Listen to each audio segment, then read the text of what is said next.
Hello, everybody. Hi, and welcome to this week's Quantum Alignment Show. I am Karen Curry Parker, and today we're going to do something a little bit different than what we've done before. We're going to be talking about emotional energy and how to correctly use emotional energy, how to understand emotional energy, and some of the ways in which we interpret emotional energy that doesn't really serve us and certainly doesn't facilitate for us unleashing our true creative power. Your emotional energy is a key component of your creativity and your creative power. And when you understand the nature of how to work with your emotional energy, you actually not only discover the mystery behind why do you feel the way you feel, but also the mystery behind how do you consciously use emotional energy to become more deliberate and more creative in your life.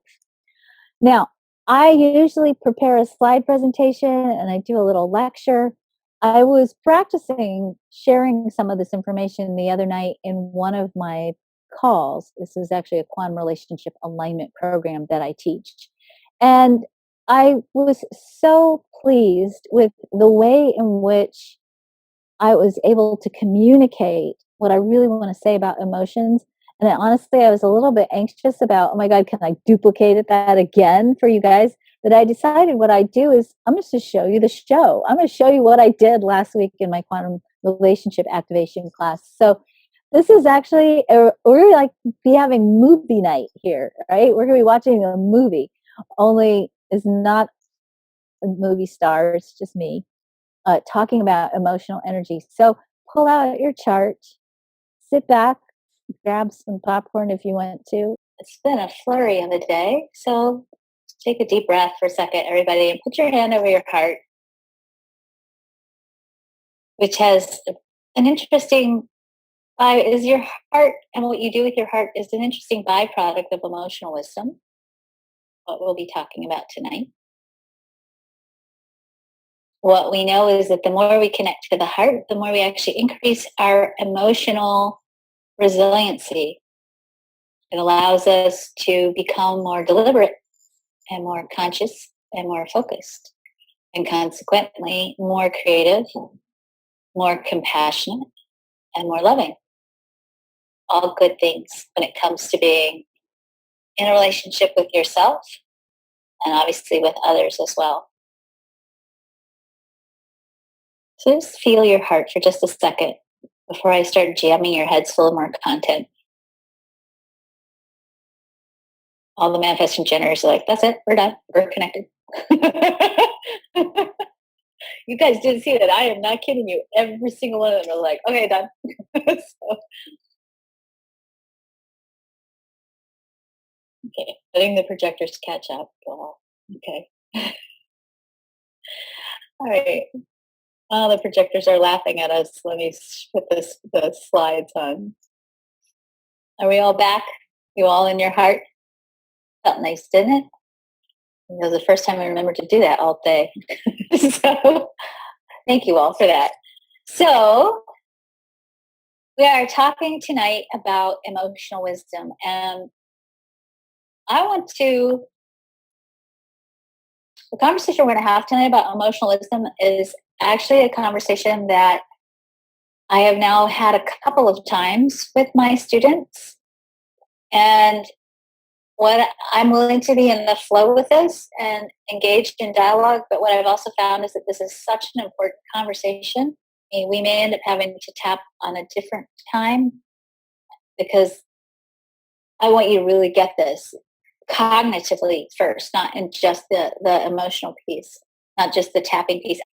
The reframe that we are doing on emotional energy with this key is so important. And it's important not only for helping you create greater alignment in your partnerships and your friendships and your family relationships, it's also part of looking at the real nature of your creative energy and how that creative energy, how you can really tap into that creative energy in a conscious and deliberate way.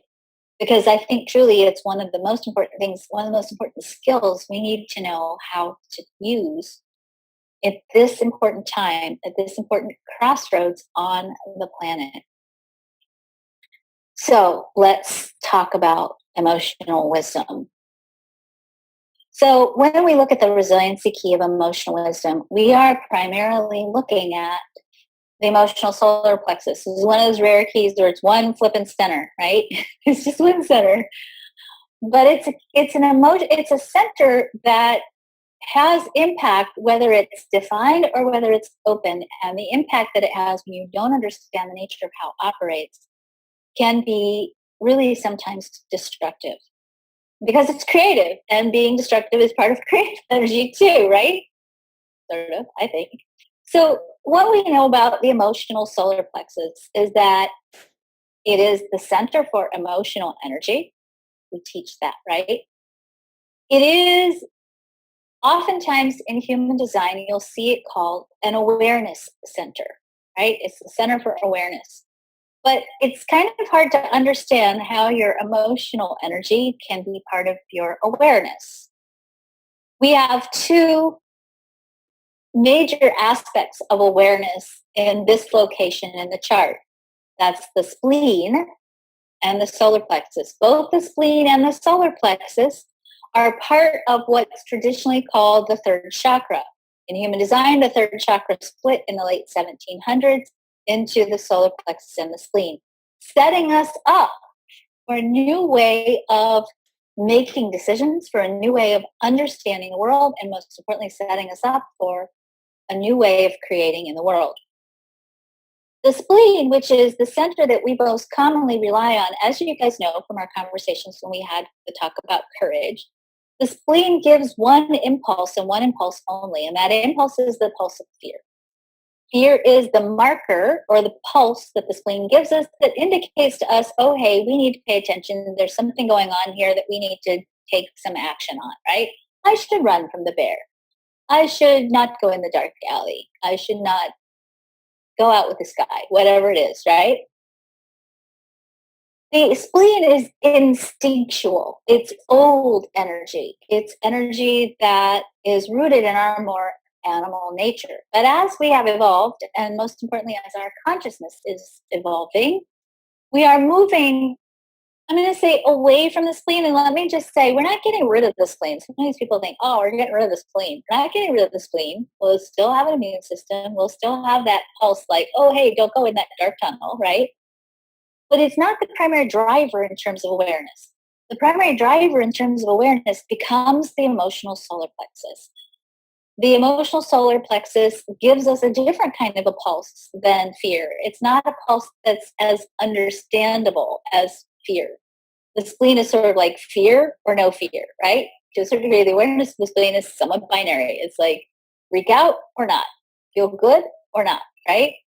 The solar plexus is really more about how do I feel along the spectrum continuum of emotional awareness, emotional well-being, and recognizing that you will calibrate yourself to create whatever you create in your life, including your relationships, in harmony with how you feel in your solar plexus.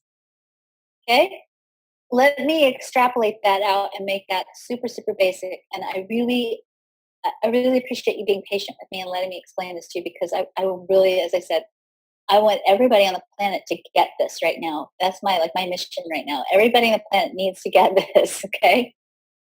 When we look at the gates on the emotional solar plexus, and we look at what we can be creating out of the solar plexus, we have, through the 4037, the capacity to create sustainable peace and the kinds of resources and agreements necessary for us to be able to sustain peace in the world. In your relationships, that when we are operating from the highest expression of this energy, that's also what we create in our relationships. We go into relationships with, a win-win consciousness about how can we craft an agreement and a level of sustenance in our partnerships that we both get what we want in a sustainable way, right? That's what this channel creates. In the 1222, which is the one that's to the right of the 4037, in the 1222, we have the capacity to create transformational acts that go beyond anything that has ever been on the planet before. And for us to be able to tap into the resources for the seemingly impossible, we have to know how to surrender and trust in grace. In the 3536, we see that when the mood is right, when the energy, when the emotional frequency is correct, we have the energy to bring forth new experiences and to expand the possibility of what's available to humans, if we believe in it enough.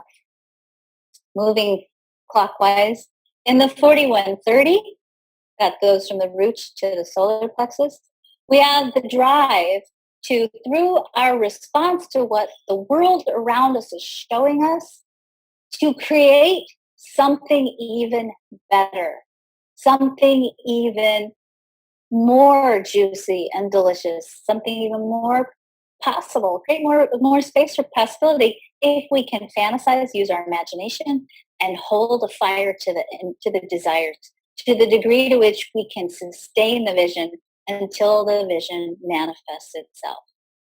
Through the 3955, which is the channel that connects the root to the emotional solar plexus, we have the energy, the drive to continue to trust in spirit as source, and to know that when we have the faith, there's faith all over the solar plexus, by the way.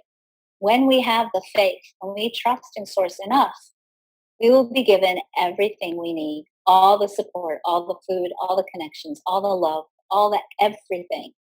And that when we override that because we don't believe in it, then we create from a place of lack. And whatever we create from a place of lack is not sustainable. Spirit is sufficient. It's sustainable. Our little attempts to make things right when things don't happen in our own sense of timing, when we're not in charge of timing, or when we're afraid we're not going to get enough, that's when we kind of screw things up. In relationships, same thing. If you think you're not enough, if you think you don't have enough, or you think you're not going to get enough, in this channel right here, we can create an interesting shredding and ripping apart of the theme of sufficiency in partnership. We get into competitive energy even in our partnerships with each other.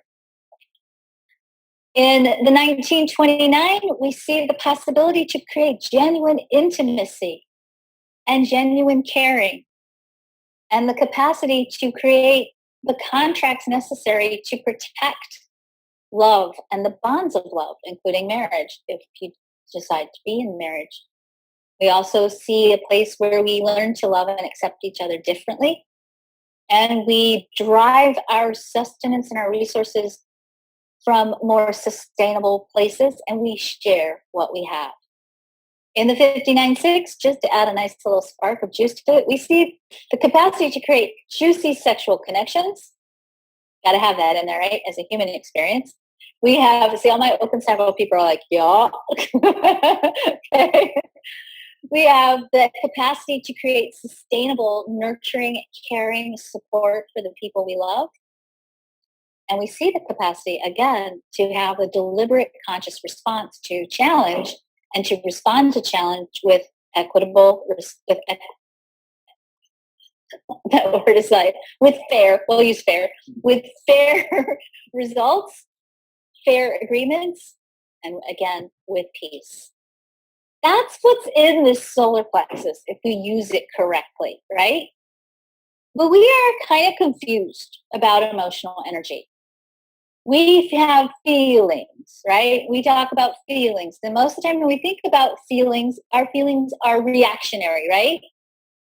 We blame other people for our feelings. You make me so mad, right?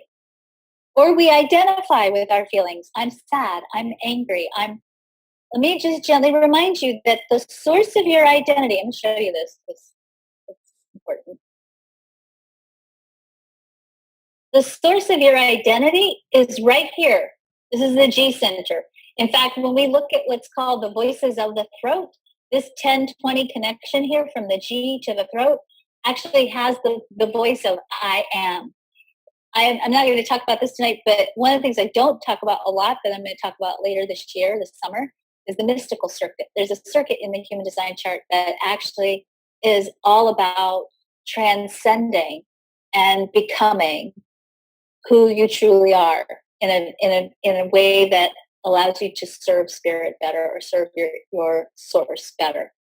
And this channel is actually the end channel for the mystical circuit. And it ends with the phrase, I am, right? I am. And, those of you who are familiar with consciousness and deliberate creation, that I am statement is incredibly powerful, right? It sets the tone.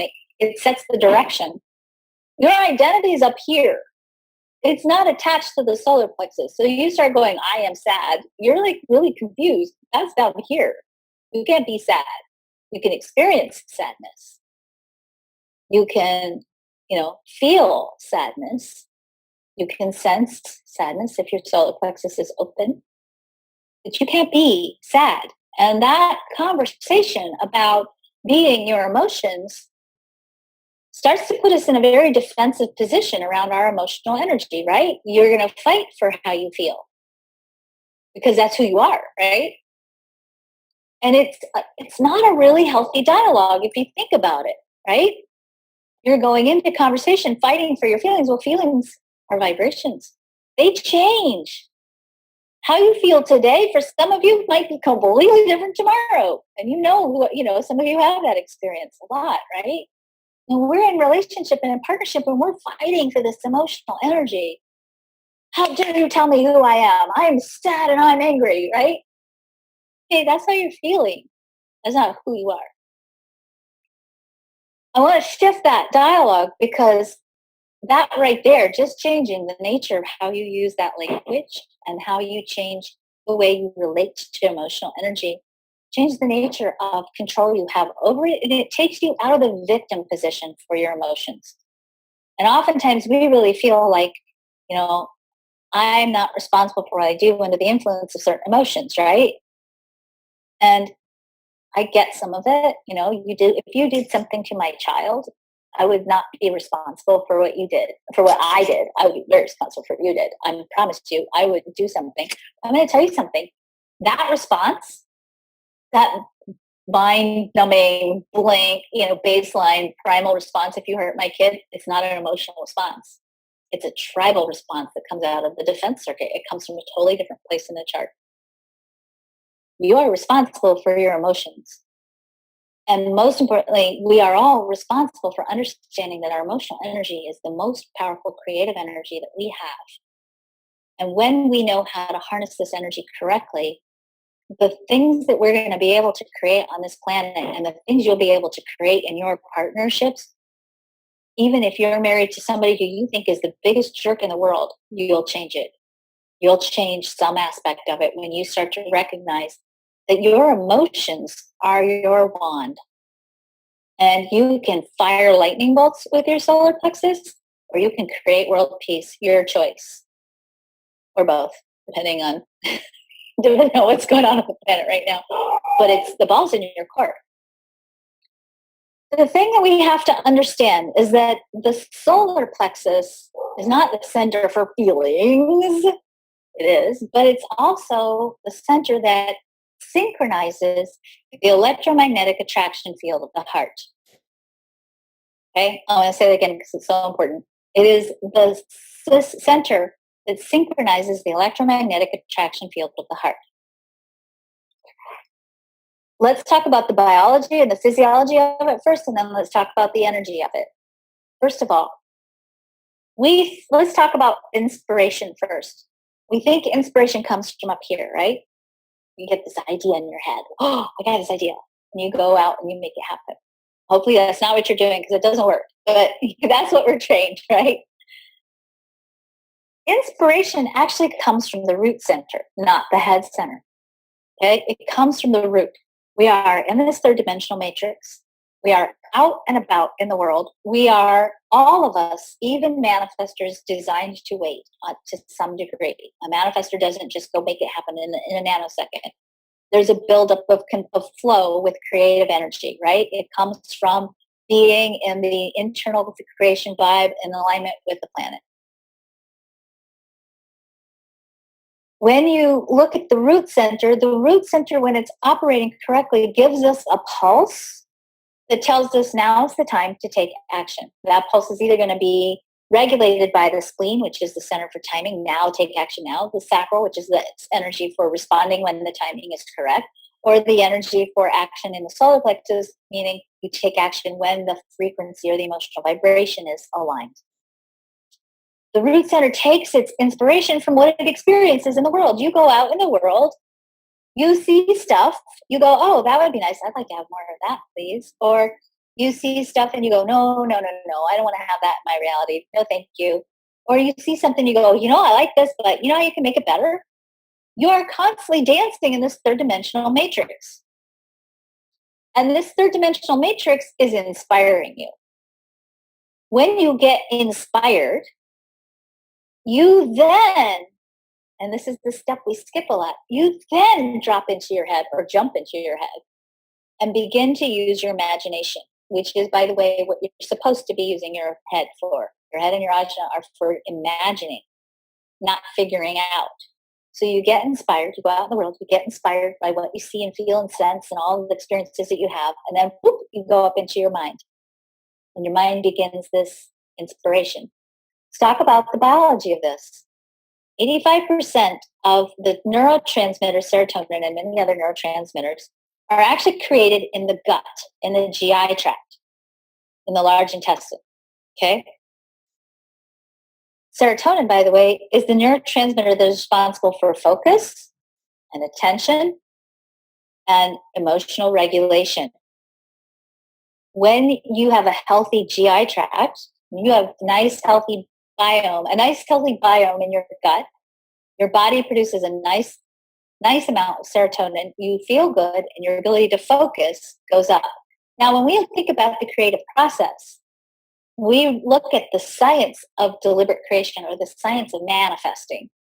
We see that intention, creating something in alignment with a high vibrational frequency, and attention are the two creative energies necessary for manifesting.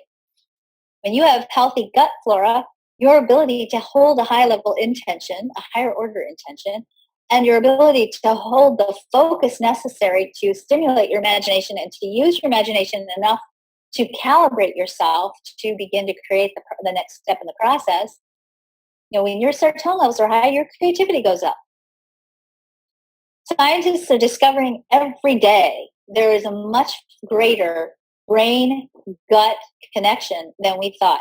And it's not just related to the flora and the bacteria in your gut. It's also related to what's called the vagal nerve. There's a central nervous pathway through the body that unifies the brain and the gut and the heart and all those other things in between.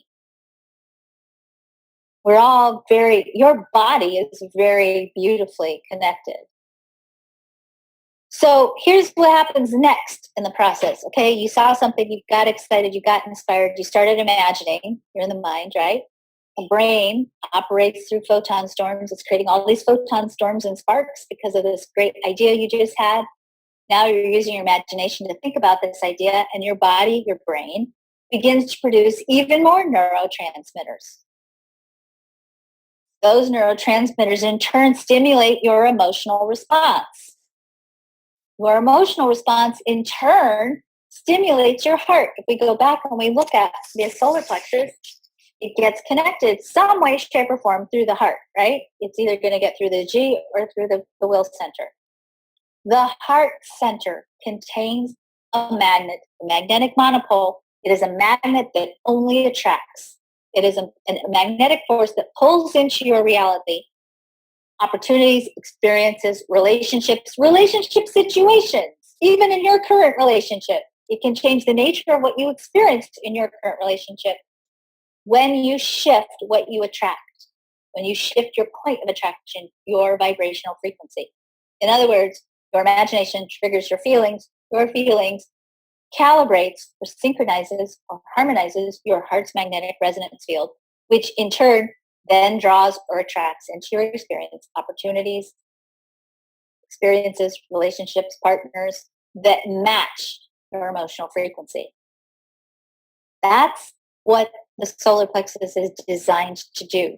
not designed to be emoting all over the place for no reason and then justifying it because you saw it on Roseanne Barr or some other terrible TV show where people were using terrible sarcasm at each other. Your solar plexus is designed for you to calibrate it more and more deeply towards abundance, sustainability, equitability, and love. And the more we stay connected to those energies and stay in that place of imagining possibilities related to those energies, the more we turn that vibe up, the more we calibrate our own personal reality to something more aligned with that. And the more we continue to, in our joint connections, because all of our heart centers are connected and they are electromagnetically connected, the more we create to attract, the more we attract and create not only what's good for us, but ultimately what's in higher order for the planet. Make sense? Yeah, I'm not done yet. See, I told you I have a lot to say about this, so hang with me here. The defined solar plexus, you have a defined solar plexus, that's 50% of you, has an innate emotional waves. Okay, it has innate emotional waves, and it's emitting its own emotional frequency out to the world. Don't I know it? I live with someone with 3955. Okay, there's the defined solar plexus, in order to create, has to wait for clarity. That takes time. Clarity doesn't happen in the moment. And I want to define what clarity means, because I think in human design, when we talk about waiting for clarity, we don't define it well. We define it, I think sometimes when I say wait for clarity, I think, and I have taught it this way before because I didn't understand it the way that I do now. We think it means that you kind of wait until it feels right to go say yes or no to something. And we think that in that process of feeling our way through it, we're like feeling all the different possibilities and options. And sometimes we feel like yes, and sometimes we feel like no, and oh, it's just this massive, weirdo, confusing thing we have to go through until we go, okay, I got it now. That's a very confusing way to think about the solar plexus. And I think no wonder so many people are confused about what is this wave thing. Okay. Let's talk about how that really works. If you are emotionally defined, what that means is that when you get something in your field that is correct for your type, so if you're a manifestor, you're waiting for your correct inner timing. If you're a generator, you're waiting for something to respond to. Same thing for manifesting generators. If you're a projector, you're waiting for an invitation. If you're a reflector, you won't have a defined solar plexus, so it's moot for you. What that means is that when that, whatever that is, that opportunity shows up and you go, oh yeah, I'd like to do that. You have to wait and make sure over time that your response to that possibility stays true and consistent. So if you, let's say you're a generator and you get something to respond to, you have to, and you're emotionally defined, you have to go, over the course of however long you need to make sure it's the right decision for you. The trick with the solar plexus when it's defined is there's no magic formula for how long do you have to wait. I wish I had one, because everybody wants to know, well, how long do I have to wait? You have to wait until you know that, okay, it's consistent, it's going to stick, it's not going to flip-flop back and forth. I can tell that this is the right thing. You're a projector, you get invited, you're emotional, you wait and make sure that you want to accept that invitation over whatever period of time you need to wait on it until it feels like, okay, it's going to stick. If you get an opportunity or an invitation and you're not waiting, or while you're waiting, your response is going, no. Over the course of your wave, you're going to do that the entire time you're in relationship with whatever you just agreed to do. So if your partner, let's say your partner says, hey, I really want to move to California, let's do it. And you're like, okay, well, I need to sleep on this. And you wait. And the whole time you're waiting, you're like, yeah, that'd be awesome. Now I don't know. Oh, but there's a beach. Oh, I don't know. It's like, yeah, but if you're doing that, I promise you, if you move to California, the entire time you're living in California, and you'll have a relationship in California that'll be like that wave that you just went through. It has to be the consistent response over time.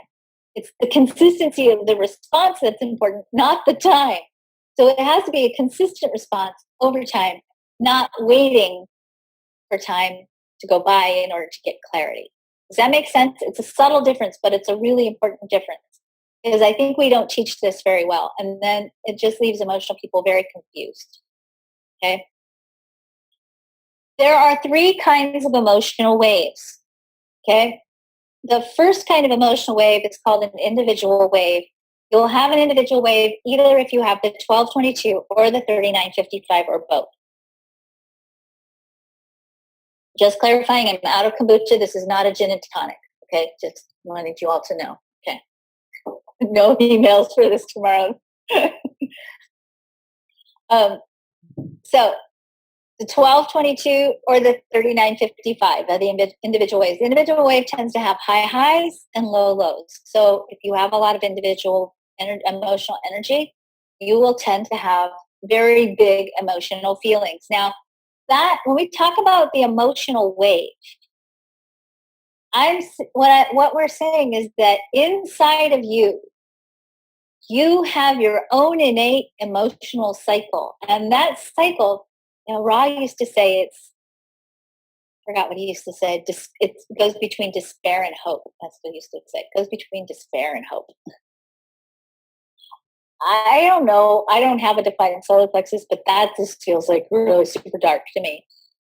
I tend to describe it like this. If you have an emotional solar plexus defined, you may fill in your own definition or share some with me later. But to me, the definition of the solar plexus is cycles of inner creativity and outer expressiveness.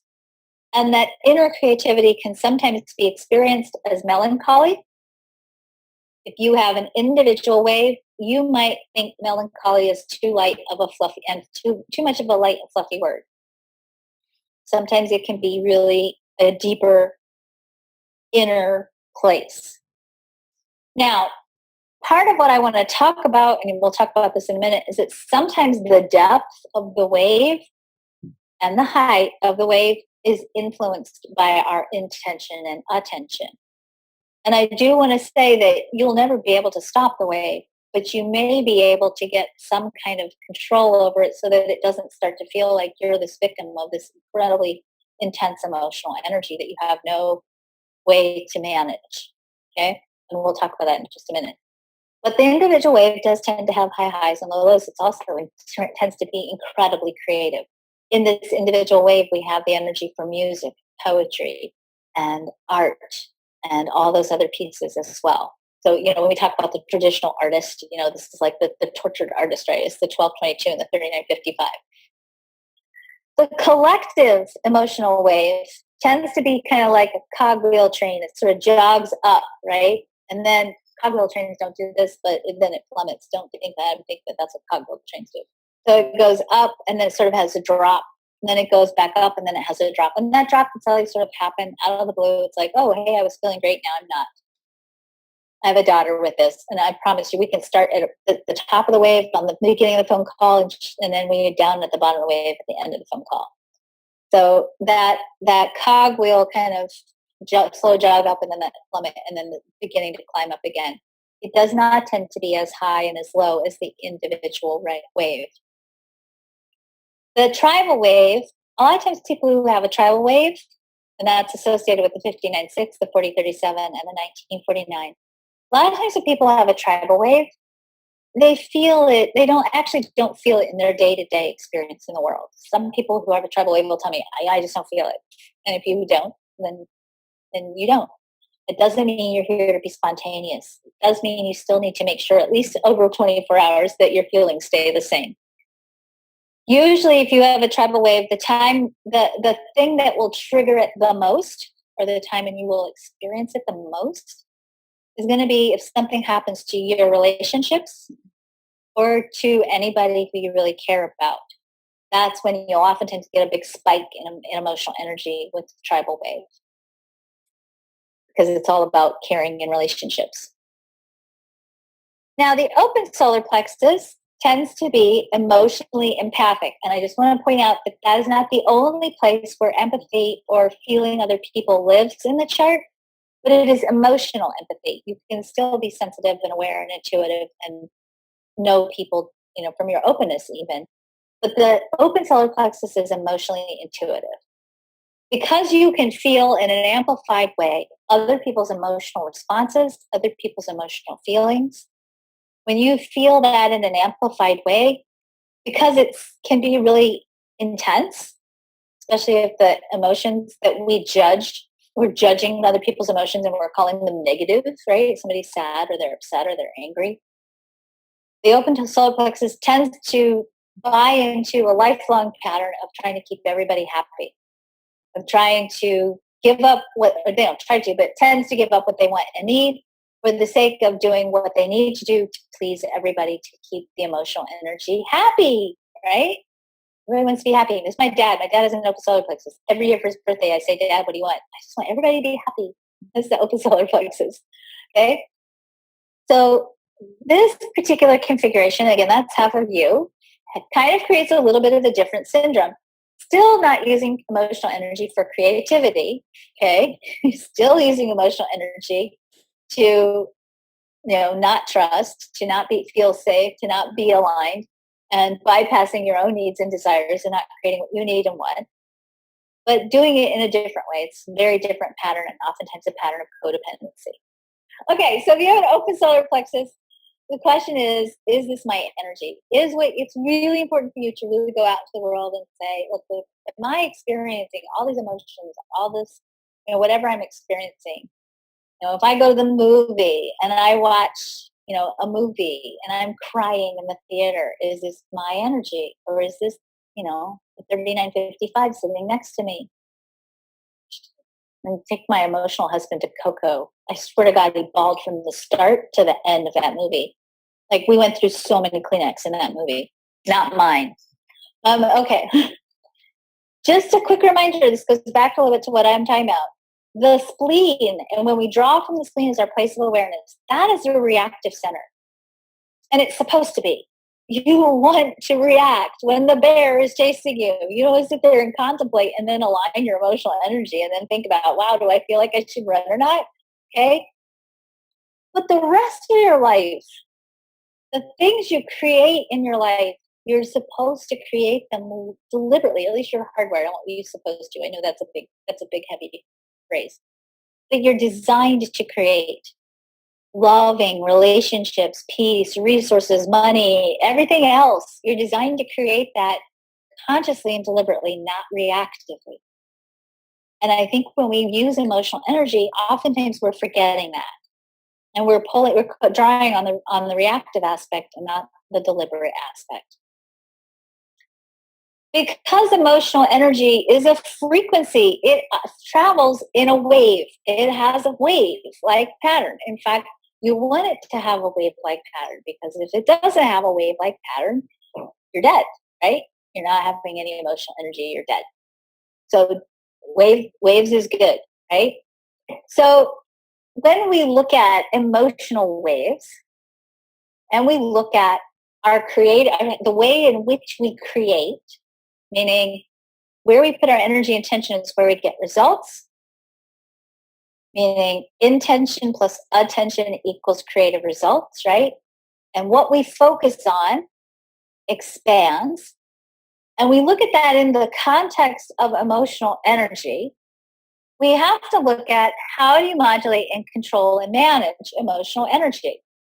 The first thing that I want you to understand is when we look at a sine wave, as I said, it fluctuates. It's going to fluctuate. You're going to have good days and bad. And I really want everybody to get that, because I don't want to hear anybody else ever beating themselves up because they're screwing up and they're unmanifesting or demanifesting or whatever because they have a bad day or even a bad couple of months. And honestly, in some cases, if I live long enough, luckily enough, a bad couple of years, it can happen. Okay, it will happen, because if you don't have bad cycles, it means you're dead. You're flatlining. You're going to have variations in your experience, and it's normal. It's a sign of life. Okay? What's most important, though, is the baseline, meaning if you look at this chart, you'll see there's a line drawn through the sine wave. That's the baseline. The baseline has two factors that we want to look at. You want to look at the frequency of, well, not baseline, it's not frequency in it. You want to look at the quality, the height of the baseline, and the frequency of the emotional wave. When we talk about, oh, it's a high vibe kind of a feeling, what we're talking about is not just high frequency, but also high quality, right? A high quality, high frequency emotional wave. So if you look at the emotional, the sine wave up above, you'll see that this is actually, even though it's beautiful, what we would call a low frequency wave. Okay? And I'm going to do something, I'm actually going to draw, and I'm sorry, please just make little notes as I draw, because if you go back and watch this recording, it won't. It's not going to, it doesn't save. The drawing doesn't save, which I don't understand. Isn't that weird? It doesn't save. All right, so when we look at this wave, you'll see that it has a very long, kind of slow move. And in fact, it's such a low frequency wave that it only has one complete cycle over this measurement of time here across here. This wave down here is called a high frequency wave, because if you look at it, look at how many little ups and downs we get in the same length of time as the wave above, right? So a high frequency wave has a lot of variability in it. It moves quickly. It has a lot of fluctuations between up and down. What's really nice to know about that is because it moves so quickly, the experience of the highs and lows are not as perceptible. You don't feel them as much because you're not spending a whole lot of time up here and then a whole lot of time down here, right? That's the first thing to know. The second thing you want to look at is what's going on with the baseline. Now, this particular chart isn't a very good example of how you can change your baseline, but if you look at your baseline frequency, that's the median between the highs and the lows, right? You're looking at this baseline frequency, which is really the most important indicator of how well are you doing. If you're down here, I'm going to use a different color. If you're down here on your wave, oops, you stay there. You're down here on your wave. Okay, you're down here on your wave. And you're down there and you're using the power of your focused intention going, oh my God, what did I do wrong? Why am I feeling this way? This must be because of my parents.